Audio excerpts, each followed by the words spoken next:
još uvijek traje ovo slavlje fudbalera Nefčija sa svojim navijačima, što dovoljno govori koliko je značila ova utakmica i fudbalerima Nefčija i samom treneru Adrianu Mutu. Ovdje zaista jedan lijep potez kapitena Mahmudova, za svaku pohvalu. Nadam se da ćemo uskoro imati priliku i vidjeti najzanimljivije detalje sa ovog susreta dok gledamo slavlje fudbalera Nefčija.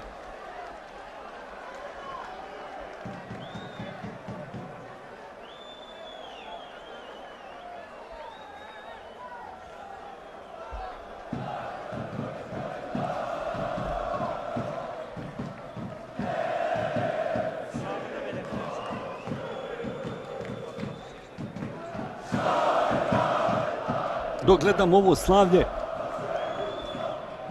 navijača i fudbalera Nefčija, meni ne preostaje ništa drugo, poštovani gledaoci, nego da vam se zahvalim što ste ovo evropsko ljeto proveli zajedno sa nama na MyTV-u, što ste imali ekskluzivno priliku gledati utakmice prvog kola konferencijske lige u kojima su nastupili fudbaleri Željezničara, koji su tu sa svojim najvatrenijim navijačima koji su došli ovdje u Baku, te fudbaleri Sarajeva, što ste imali priliku i što ste bili sa nama i u ovom drugom kolu kvalifikacija za konferencijsku ligu, gdje smo samo ekskluzivno na kanalu MyTV pratili duele Željezničara i Nefčija. Još jedanput hvala vam na pažnji, hvala što ste bili sa nama, hvala što ste nam ukazali vaše povjerenje i do narednog druženja. Doviđenja i prijatno.